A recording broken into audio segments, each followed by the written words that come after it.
Not every asteroid demands a gadget. They are the ace up your sleeve, the thing that lets you crack a rock that would otherwise be completely out of reach or is almost guaranteed to blow up, at least partially. Sometimes they are the key to a very specific strategy, opening up options that simply wouldn't work without them. They can stabilize even the most chaotic rocks, enable some truly wild setups, or give you just the edge you need to pull off a very particular approach. And that's why you can't look at gadgets in isolation. The right gadget is the one that makes sense with the loadout you're running and the rock you're trying to break. They are expensive and they are only needed for the crucial first break. Later in this video I'll show you a setup that makes an absolute end boss of a rock look like a complete walk in the park. So let's break down the gadgets that make breaking the unbreakable possible.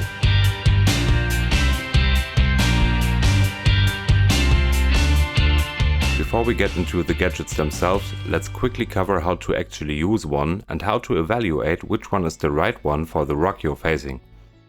First, attach the gadget to the rock somewhere your crew is unlikely to hit it with a mining laser.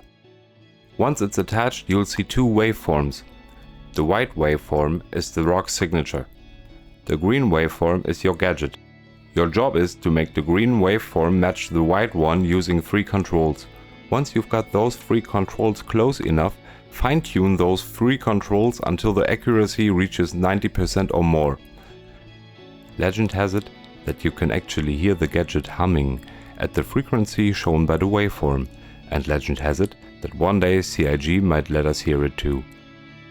Anyway, once you hit 90%, the gadget is ready to go. Before we get into what each gadget is good for, we need one more piece of the puzzle. How much mass can your laser actually break so we can choose our gadget wisely?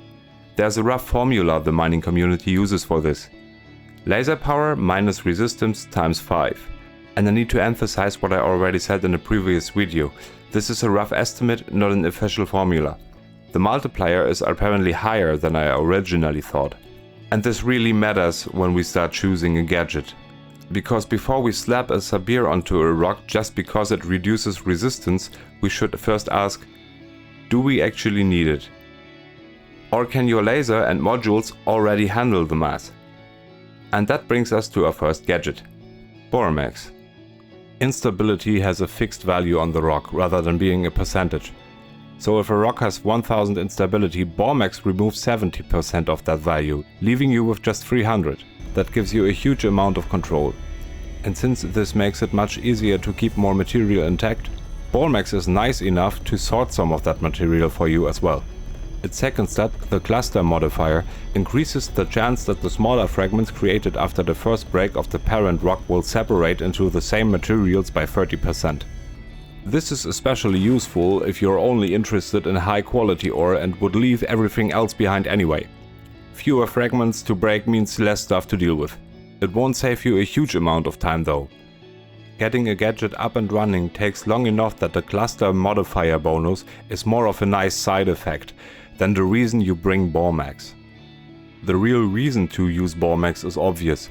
There is no other laser or module that comes close to removing this much instability.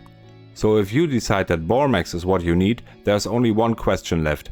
Can your laser output handle the additional 10% resistance? Because if it can't, all the extra control won't help you very much.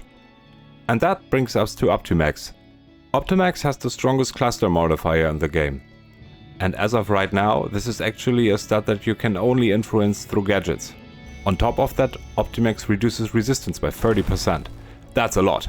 It's more resistance reduction than you get from a RIME module. So you might think, if we are usually using the Helix for that crucial first break anyway, this sounds like a perfect combination. And it is, with one rather painful catch. Optimax also reduces your optimal charge window by 30%.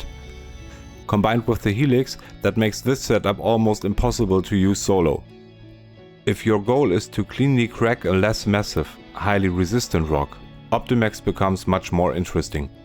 You bring it when cluster separation and resistance reduction are exactly what your strategy needs. Unless you're mining with a veteran crew, then this thing is pure gold. If your goal is to bring the maximum possible value of ore back to the refinery, with the ship packed to the brim, Optimax is pretty much a must-have. The cluster modifier can turn a fully load of carefully selected ore into a very serious mining run. Now let's look at something primarily made for smart solo miners. The Waveshift. Waveshift gives you 35% less instability and 100% more optimal charge window size.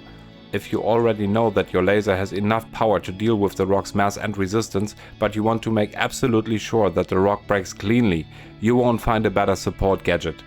With Waveshift handling your instability and charge window, you can leave those focus modules at home and use your loadout to squeeze out even more laser power, while still keeping the rock under control. The only thing you'll need to bring is a little patience. Waveshift slows your optimal charge rate by 30%. Or if patience isn't your strong suit, bring a turret 3 instead. We just talked about patience, so naturally my favorite gadget is the exact opposite. This is also a perfect example of why I don't think you should look at gadgets in isolation. Okunis gives us optimal charge rate, basically how quickly the optimal charge window fills.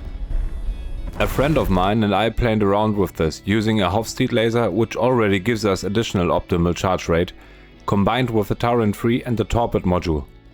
On my Helix, I'm running another torpid as well. And this was the result.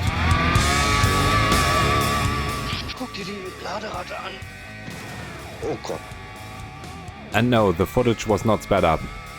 The torpid modules keep the overcharge completely under control, while the charge rate just tears through the optimal charge window.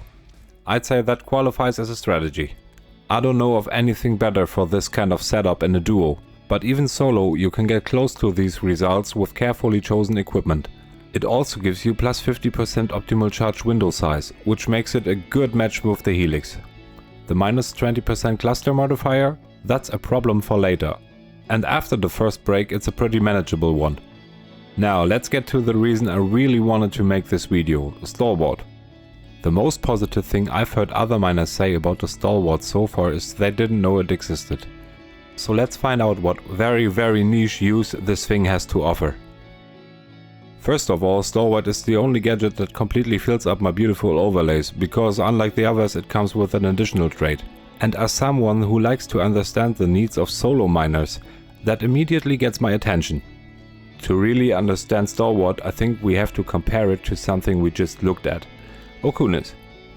Let's say I want to race through my optimal charge window without hitting overcharge, but the rock has an instability value that's simply too dangerous.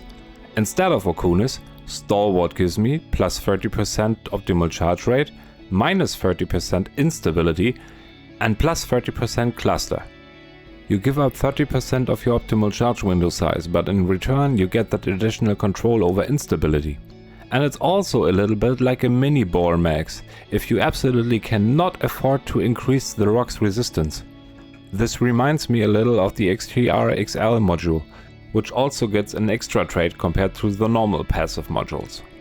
Stalwart can be a real treasure if you can compensate for its nasty downside. I really like it for prospector pilots who are fans of the Hofstede laser. So if you like running flexible loadouts and adapting to whatever the rock throws at you, consider keeping one around. And if you secretly always wanted to admit that you actually like the Stalwart, this is a safe space.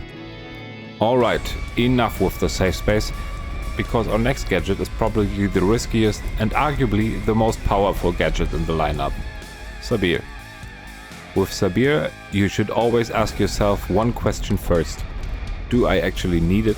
By now you know how mass and resistance affect the power requirement.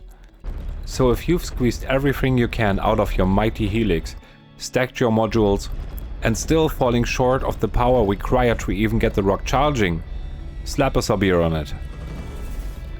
The plus 50% optimal charge window size is obviously more than welcome, but nothing else can compete with Sabir's 50% resistance reduction. And at the end of the day, Sabir lets you say, I gave this rock everything I had. The downside is that Sabir increases instability, making it the surge of the gadget world. So when you use it, keep a close eye on that instability. Because how disappointing would it be if you finally managed to crack the rock only for the rock to completely lose its shit at the finish line. The fact remains, there are a lot of rocks out there that would still be sitting in the asteroid belt if Sabir didn't exist. When you're facing a nasty boss in the game, you usually refresh your buffs, fill up your mana and drink the best potion before the fight, right? Your gadget is basically that potion, the one you drink when you really want to make a boss lives miserable. Fly safe, miners.